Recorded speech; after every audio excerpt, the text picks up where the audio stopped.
Vou relatar o meu segundo arrebatamento. Antes de começar a falar, fui testado várias vezes, estava sem dinheiro. Passando na rua, um rapaz deixou cair sua bolsa no chão. Tinha uma quantia alta em dinheiro. Eu peguei a sua bolsa, corri até ele e entreguei. Poderia ser até $1 que eu entregaria, pois o dinheiro não era meu, e pertencia a outra pessoa. Ele passaria a ser meu se o dono do dinheiro me desse. Outro dia fui no mercado, comprei algumas coisas, e quando fui pagar, a moça me passou o troco a mais. Eu disse: moça, está errado o troco, e devolvi o restante do dinheiro. Tudo isso eu tenho aprendido com o Espírito Santo, a ser justo e honesto com as pessoas. Eu fiquei doente, e o demônio da morte rodeava a minha cama. Fiquei apavorado enquanto minha febre só aumentava. A minha esposa disse: o que você está vendo? Eu disse: eu vejo o monstro da morte, ele veio me buscar, cuide das crianças, o meu dia está contado, eu vou morrer. Ela me respondeu: pare de dizer essas coisas, a sua hora não chegou ainda. Eu respondi: eu não entendo, por que não veio um anjo de Deus me levar? Veja o anjo da morte, será que eu perdi a minha salvação? Ela me respondeu: é claro que não, se você que é um homem fiel a Deus não se salvar, quem dessa casa irá se salvar? Talvez esse monstro não vai te levar porque Deus não quer, ele está te colocando medo. Quando a minha esposa foi dormir, eu dobrei os meus joelhos repreendendo o anjo negro que estava ao redor da minha cama. Ele veio até a mim e tocou o meu corpo. Senti os pelos de suas mãos e de suas unhas. O meu corpo ficou congelado. A minha cabeça doeu. Parecia que tinha gelo dentro dela. Caí com o rosto no chão, e meu espírito saiu para fora do meu corpo. Aquele gelo que senti era o gelo da morte, onde o corpo perde o calor ficando frio. O anjo da morte pegou o meu espírito e levou para o inferno. Hoje eu posso dizer: quem morre sem Cristo, é levado por um monte de criaturas negras que parecem anjos. O anjo da morte é um principado. Ele comanda uma legião de anjos negros parecendo sombras. Posso dizer que esses demônios agem como ceifeiros. Suas funções são carregar as almas para o inferno. Milhões desses ceifeiros agem nos 4 cantos do mundo. Quando eu estava no inferno, fui deixado lá pelo príncipe da morte. Ele é o líder desses ceifeiros. Ele mesmo se encarregou de levar a minha alma. Eu senti muito medo dele, devido ao jeito que ele me arrastava. Ele me deixou em um vale escuro, onde labaredas de fogo queimavam ossos de pessoas na qual esses ossos nunca se queimavam. Me senti sozinho e condenado. Uma mulher a qual eu conhecia, andava dentro daquelas chamas. Ela estava vagando eternamente pelo inferno. O fogo queimava o seu corpo. Essa mulher trabalhava na mesma empresa em que eu tinha trabalhado antes de ser comerciante. Era triste para mim ver o seu corpo sendo consumido. Ela estava nua, e não tinha mais gargantas para gritar. Só saía lágrimas de seus olhos. O anjo de Deus desceu até mim, pois a minha esperança de salvação havia acabado. Eu pensava comigo mesmo: vou ficar nesse lugar preso para sempre. O anjo do Senhor me levou no complexo industrial no inferno, onde vi demônios fabricando batons através de sangue de morcegos do inferno. Esse sangue de morcegos fervia nos caldeirões do inferno. Saía dos caldeirões barras vermelhas, e para mudar as cores da barra, eles acrescentavam algo a mais dentro dos caldeirões cheios de sangue. As colorações dos batons ficavam diferentes quando eles acrescentavam algo a mais para o batom ficar preto. Eram acrescentados urubus infernais dentro dos caldeirões, para dar a cor roxa. Cobras eram acrescentadas nos caldeirões, para dar a cor rosa. Sapos eram colocados dentro dos caldeirões, para obter apenas o vermelho, somente o sangue dos morcegos. Os demônios fabricavam pó de rosto com lama podre do inferno, lamas tiradas dos poços infernais. Eles pegavam líquidos de metais que fluía dos vulcões do inferno. Esses líquidos serviam para fabricar brincos, pulseiras, colares e correntinhas. Também vi fábricas de mini saias, mini blusas, shorts masculinos e femininos, vestidos sensuais e colados, saia sexy com grandes cortes no meio. Os demônios fabricavam essas roupas com pelos de animais do inferno e com sedas de insetos infernais. Vi camisas sem manga masculinas e femininas, camisas de esportes também. Depois que os demônios terminavam de fazer todas as roupas, eles subiam para a terra, inspiravam seus modelos usando fabricantes de roupas, e aqueles satanistas e empresários das indústrias têxteis mandavam os trabalhadores produzirem. Os demônios voltavam ao inferno felizes. Um deles disse: quando esses novos modelos de roupas e de acessórios de maquiagem forem fabricados na terra, toda a igreja vai usar as nossas marcas, e assim levaremos todos para o inferno por usarem o que é nosso. Satanás se manifestou e disse: Bom trabalho. É maravilhoso como as igrejas abrem as portas para o mundanismo. A gente vai entrando e ganhamos fácil as suas almas. Eles mesmos entregam as suas almas para nós quando deixam o pecado entrar em suas vidas. Satanás mostrou uma lista de crentes na terra. Ele disse: Esses nós temos que parar. Estão dando grande prejuízo de almas para nós. Temos que tirar esses homens do nosso caminho. O único jeito é fazer eles caírem na fé para se desviarem. Esses são perigosos. Já esses que não se santificam já são nossos. Não devemos nos preocupar. Eles mesmos se condenam e são amigos do pecado. Eu olhei na lista, e meu nome estava escrito ali. Eu era alvo dos demônios. Vi pessoas no inferno, homens e mulheres que usavam próteses plásticas dentro do corpo para ficarem formosos. Vi pessoas no inferno por praticarem sexo com objetos de frutas. Vi também aqueles que compravam produtos de plásticos da sexy shop como produtos de consumo feminino e também de consumo masculino. Eu vi esses produtos sendo fabricados no inferno. Se você é solteiro, não compre esses produtos. Se vocês são casados, não comprem também, são obras satânicas. Isso não é fantasia, é um meio que Satanás procurou para entrar em suas vidas, possuírem seus corpos e trazer para o inferno. Isso causará legalidade para a destruição de seus casamentos. Quem compra esses produtos e fazem sexo com esses acessórios, estão fazendo com os demônios. Em uma visão que tive da terra quando estava ainda dentro do inferno, vi uma bola de cristal gigante. Vi casais evangélicos usando esses acessórios para apimentarem os seus relacionamentos. Ao olhar bem, vi um demônio tendo relações sexuais com um casal. Aqueles objetos são as partes íntimas dos demônios. Poucos meses aquele casal começava a brigar e se divorciavam. Eu digo, qualquer pastor que dizer ao contrário dessas revelações está sendo usado pelo diabo. Muitos pastores aqui dos Estados Unidos, palestrantes de casais têm indicado essas fantasias com esses objetos. Eles não têm o Espírito Santo, pois Deus nunca iria contra a sua palavra. Deus criou o homem e a mulher para se satisfazerem um com o outro, sem precisar de intermediários. Deus não criou o homem e a mulher e objetos sexuais, como um meio para eles sentirem prazer. Isso é maligno. Eu vi um jovem cristão no inferno. Ele era usado por Deus, mas uma única coisa condenou esse jovem. Ele tinha uma boneca inflável qual ele tinha relações sexuais todos os dias. A verdade é que por detrás desta boneca tinha um demônio que se escondia. Esse demônio teve relações sexuais com esse jovem através dessa boneca. Isso é o que foi me revelado sobre essas coisas. Os demônios se escondem por detrás de cada objeto sexual, igual como eles fazem nas imagens. Assim como os demônios se escondem nas imagens católicas, eles também fazem isso nesses objetos. Vi um homem no inferno por praticar sexo com animais. Depois o anjo me tirou do inferno e me levou ao céu. Ao subirmos ao céu, nós entramos em um lindo lugar. Era a primeira vez que eu visitava o céu. O anjo disse: "O nosso Senhor quer te revelar algo." E foi embora. Jesus veio até a mim e disse: "Meu filho, está fazendo um ótimo trabalho na terra. Nunca saiu da minha direção. Tem algo que tu irás fazer. Se tu fizeres, irás sair da minha direção." Eu disse: "Senhor, o que eu irei fazer que me fará sair da tua direção?" Ele me respondeu: "Tu irias fazer vasectomia para não ter mais filhos. Isso seria seu maior pecado diante de mim. Tu desistisses com medo de ter complicação. Incentivou a sua esposa a fazer laqueadura e ela fez. Isso não me agradou. Tu incentivaste a minha serva a picar contra mim." Em 1 Coríntios 6,19 diz: "Ou não sabeis que o vosso corpo é o templo do Espírito Santo, que habita em vós, proveniente de Deus, e que não sois de vós mesmos?"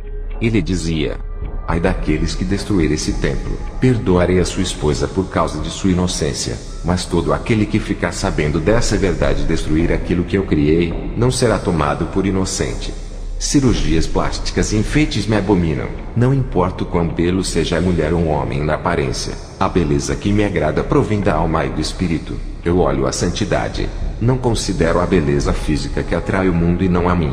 Aquele que pratica o pecado da vaidade para ser atraente, se torna horrível para mim. O seu coração está manchado de vaidade, revelando seu verdadeiro interior. A vaidade são obras inventadas das mãos dos homens, e tiram a minha imagem e semelhança. Esse pecado deforma o homem e a mulher. Avise para todos os ministérios que for, diga para todos que o homem não tem poder de transformar ninguém. Eu transformo. Os seus papéis são de evangelizar e não de mudar. Sou eu quem faço a obra nos corações. Não é por força, nem obrigando a andarem nos meus preceitos. Não julguem ninguém, apenas preguem, e preparem o terreno para eu trabalhar. Arrancarei a raiz do mal dos corações. Usem apenas a minha palavra para limpar os terrenos. Usem a minha palavra para plantar a semente boa e reguem. Eu darei o crescimento. Diga para os que forem evangelizar, para orar todos os dias e não deixarem de andar em meus caminhos, colocarei vontade para eles renunciarem ao mundo. Eles se libertarão por amor, não por obrigação. Trabalharei em seus corações. É necessário que os novos convertidos façam jejuns para eu trabalhar em suas vidas. Qualquer pessoa que não me conhece, não sabe o que é melhor para elas. Eles andam em qualquer caminho, e têm uma felicidade passageira, mesmo que consigam todos os bens desse mundo. Ainda não é tudo. Depois da morte não levarão nada e não herdarão o céu. O homem não sabe o que é melhor para a sua vida, pois não conhece a minha verdade. Depois, o Senhor Jesus me mostrou o meu nome no livro da vida. Tinha vários nomes de pastores de igrejas pequenas. Eu fiquei curioso e perguntei: Senhor, o nome de Kenneth Copeland está? O Senhor olhou para mim e disse: não está.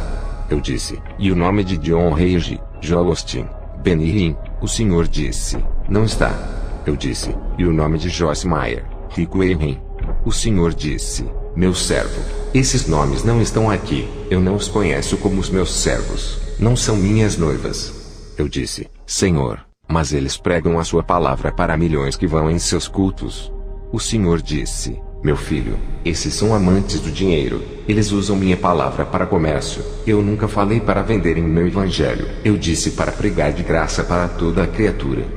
Em Mateus 19, 23 a 24 está escrito: disse então Jesus aos seus discípulos: em verdade vos digo que é difícil entrar um rico no reino dos céus. E outra vez vos digo que é mais fácil passar um camelo pelo fundo de uma agulha do que entrar um rico no reino de Deus. Ele dizia: eles usufruem de todas as suas riquezas, e não se lembram dos pobres. Em Mateus 19, 16 a 22 está escrito: e eis que aproximando-se dele um jovem disse-lhe: bom mestre, que bem farei para conseguir a vida eterna? E ele disse-lhe: por que me chamas bom? Não há bom senão um só, que é Deus. Se queres porém entrar na vida, guarda os mandamentos. Disse-lhe ele: quais? E Jesus disse: não matarás, não cometerás adultério, não furtarás, não dirás falso testemunho, honra teu pai e tua mãe, e amarás o teu próximo como a ti mesmo. Disse-lhe o jovem: tudo isso tenho guardado desde a minha mocidade. Que me falta ainda? Disse-lhe Jesus: se queres ser perfeito, vai, vende tudo o que tens e dá aos pobres, e terás um tesouro no céu, e vem, e segue-me. E o jovem, ouvindo esta palavra, retirou-se triste porque possuía muitas propriedades. Também está escrito: porque tive fome e me destes de comer, tive sede e me destes de beber, era estrangeiro e me hospedastes, estava nu e me vestistes, adoeci e me visitastes, estive na prisão e foste me ver. Então os justos lhe responderão dizendo: Senhor, quando te vimos com fome e te demos de comer, ou com sede e te demos de beber? E quando te vimos estrangeiro e te hospedamos, ou nu e te vestimos? E quando te vimos enfermo ou na prisão e fomos te ver? E respondendo o rei lhes dirá: em verdade vos digo que quando o fizestes a um destes meus pequeninos irmãos, a mim o fizestes. Então dirá também aos que estiverem à sua esquerda: apartai-vos de mim, malditos, para o fogo eterno preparado para o diabo e seus anjos. Porque tive fome e não me destes de comer, tive sede e não me destes de beber, sendo estrangeiro não me recolhestes, estando nu não me vestistes, e enfermo na prisão não me visitastes. Então eles também lhe responderão dizendo: Senhor, quando te vimos com fome, ou com sede, ou estrangeiro, ou nu, ou enfermo, ou na prisão, e não te servimos? Então lhes responderá dizendo: em verdade vos digo que, quando a um destes pequeninos o não fizestes, não o fizestes a mim. E irão estes para o tormento eterno, mas os justos para a vida eterna. Jesus dizia: o Deus deles é Mamon. Eles escolheram servir às riquezas e não ajudam os necessitados. Eu disse: Senhor, e os livros que eles vendem espalhando a sua palavra? Jesus disse: o uso do meu evangelho é puro e espiritual. Esses livros não são espirituais, pois o meu espírito não está neles. Seus livros estão baseados em conhecimentos humanos, hipóteses, filosofias vãs. É um evangelho maldito que não salva ninguém, pois o meu evangelho exorta a santidade.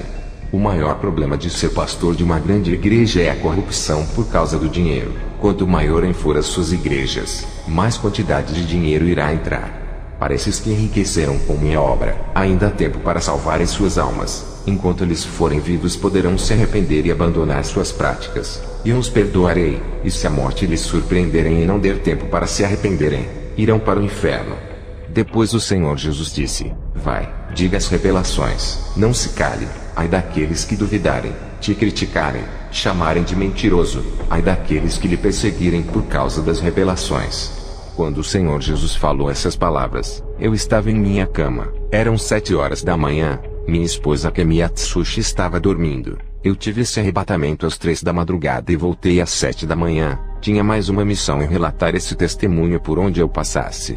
Depois do arrebatamento, fui em uma viagem missionária no Chile. Ao chegar lá, fui convidado a ministrar em várias igrejas. Graças ao Senhor Jesus eu tinha recebido alguns dons, e a minha autoridade espiritual aumentava. A partir do momento que a minha intimidade com o Espírito Santo crescia, eu passei a orar várias vezes por dia, pois queria sentir a presença de Deus na minha vida. Quanto mais eu orava, sentia gozo, paz e alegria ao me santificar mais e mais. A unção caía na minha vida mais forte. Passei a ter muita autoridade quando fazia o clamor nas igrejas. Grande parte das igrejas caíam possessas. Dentro das igrejas via demônios de várias formas, e os anjos trabalhando dentro das igrejas. Percebi que os demônios rodeavam os corpos das pessoas, e quando encontravam a casa vazia entravam dentro.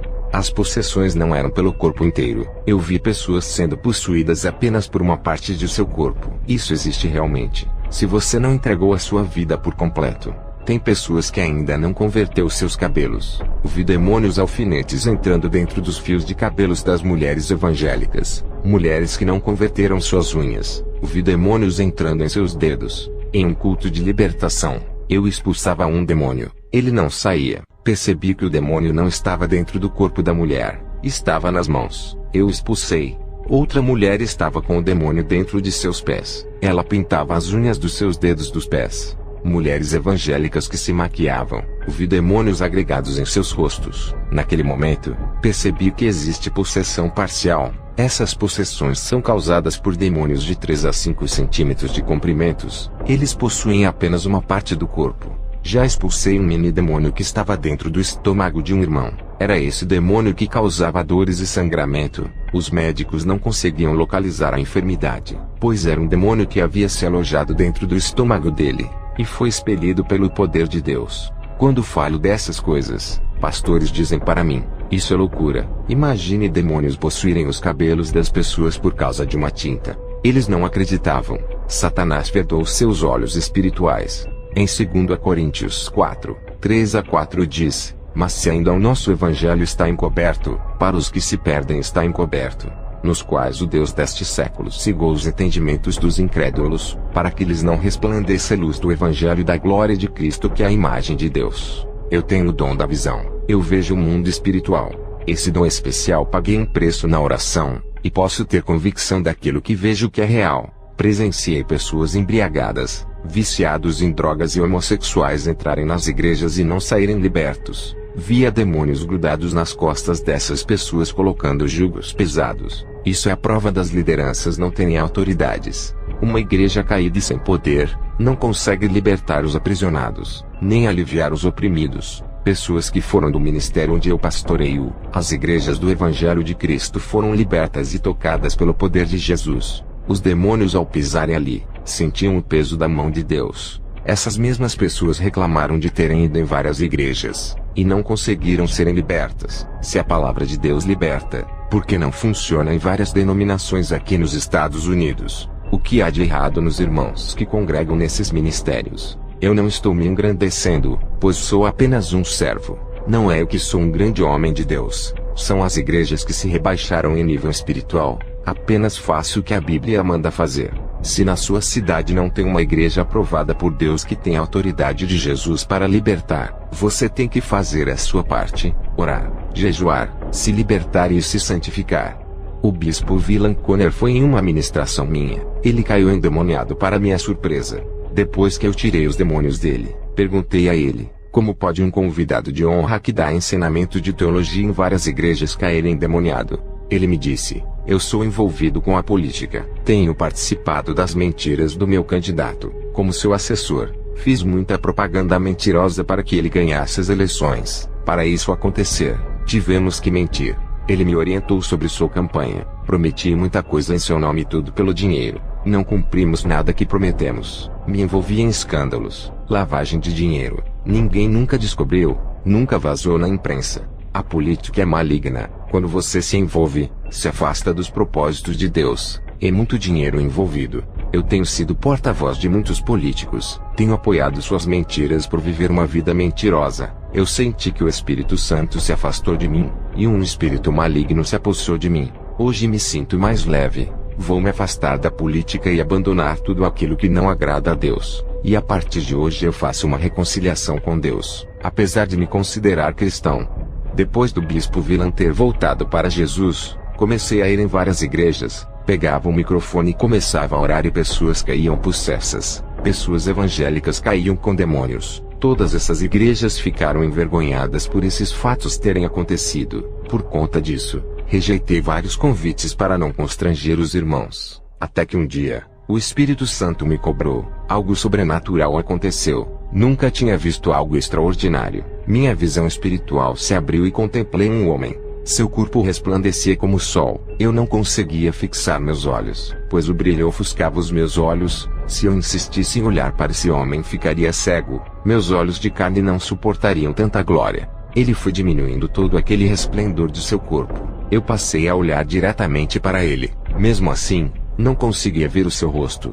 Conseguia ver o seu rosto brilhando, e a formatura de seu corpo com um manto branco que brilhava. Eu sabia que esse homem era o Espírito Santo. Ele me disse: você tem que ir às igrejas. O povo tem que abrir os seus olhos espirituais como eu abri os seus olhos. Eles precisam ver onde estão errando. Alguém precisa mostrar a esse povo que eles precisam consertar suas vidas. E você é o mais capacitado para provar que eles precisam de um verdadeiro encontro comigo. Eles pensam que são salvos, mas não são. Eles estão possessos. Precisam trilhar o caminho da verdade. Depois dessas revelações pensei comigo: não há como essas pessoas serem salvas se estão possessas. Eu com a minha teimosia não fui. Mais uma vez, o Espírito Santo me disse: tu achas que está envergonhando esse povo?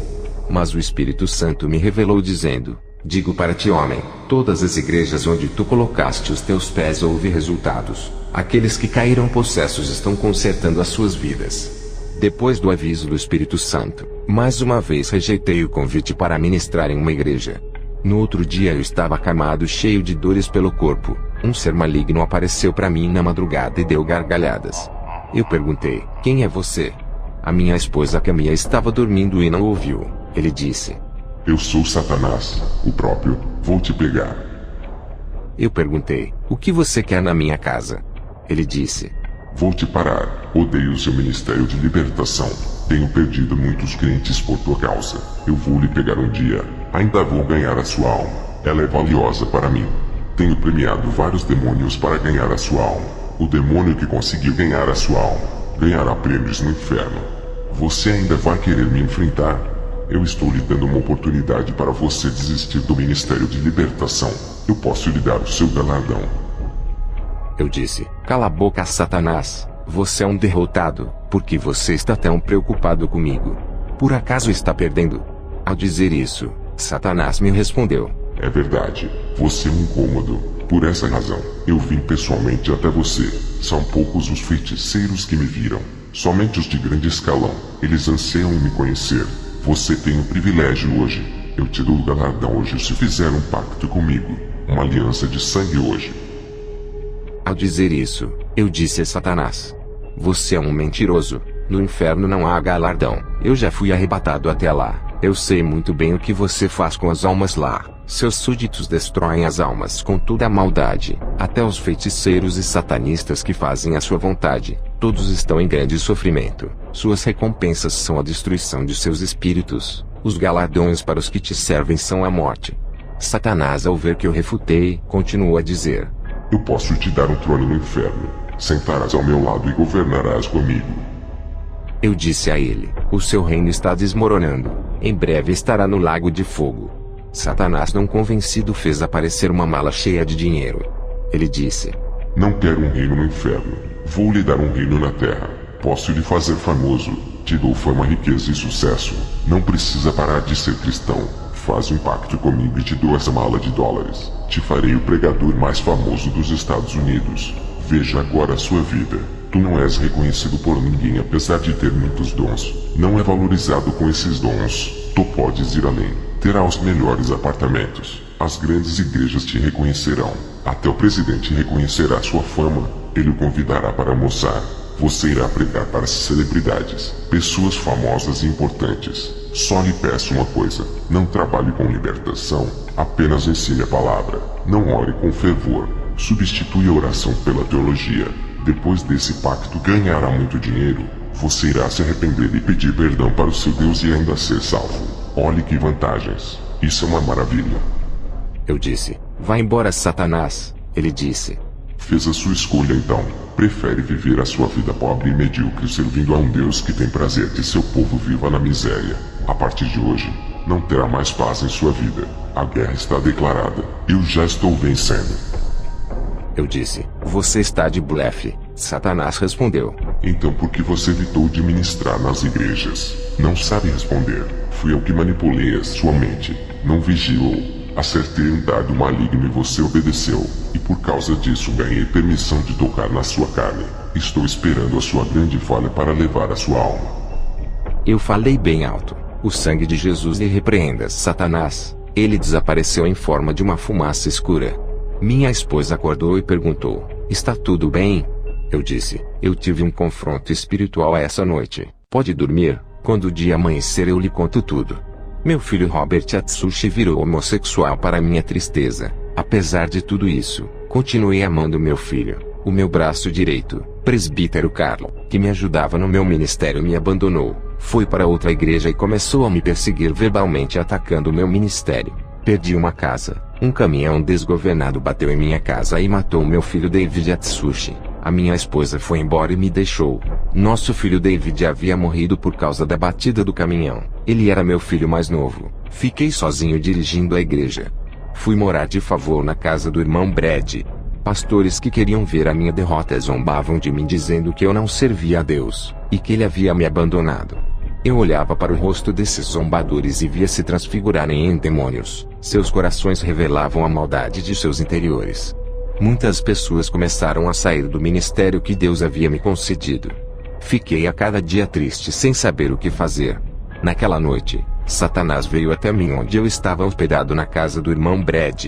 Ele apareceu no meu quarto e disse: seu tolo, rejeitou a minha proposta. Agora está sofrendo. Você recusou a minha oferta. Vai morrer na miséria. O seu Deus não se importa contigo. Se ele se importasse, não lhe deixaria nessa situação. Ele é um Deus bom e eu sou mau, apesar de lhe oferecer conforto, bondade e riquezas. Eu disse: não adianta zombar de mim. Prefiro morrer do que fazer uma aliança contigo. Satanás disse: estou tocando nas coisas que você mais gosta. Matei seu filho David. Convenci a sua esposa a te largar. Fiz aquele motorista destruir a sua casa. O seu filho Robert te converti em homossexual. Você me desafiou. Agora sofrerás as consequências. Eu sou o Deus desse mundo. Aqui é o meu reino. Todos fazem a minha vontade. Eu mando desgraça para quem eu quiser e dou benefícios para quem quiser. Esse mundo foi entregue em minhas mãos e você faz parte do meu mundo. Está em meu território. Tem que obedecer o que o rei lhe manda.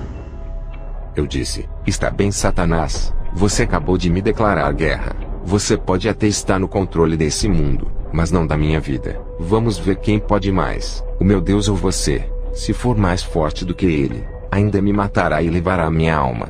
Satanás fez aparecer uma tela espiritual dentro do meu quarto. Nessa tela, ele me mostrava uma parte do inferno. Ele me mostrou o meu filho David sofrendo nas chamas do inferno. Satanás deu gargalhadas sarcásticas. Dobrei os meus joelhos. Em seguida disse: Senhor, é verdade que meu filho está no inferno. O Espírito Santo me revelou para eu não me preocupar com os que morrem, mas me preocupar em buscar a Jesus. Mesmo assim, a minha angústia não ia embora. Tudo estava confuso para mim. Mais uma vez, Satanás conseguiu injetar uma gota do seu veneno, me deixando em dúvida. Reclamei com Deus. Cometi um pecado em questionar. Fiquei envergonhado por ter rejeitado a ordem do Espírito Santo de ministrar nas igrejas. Passei a fugir de Deus por causa desse pecado. Parei de orar. Entreguei a direção da igreja para o missionário.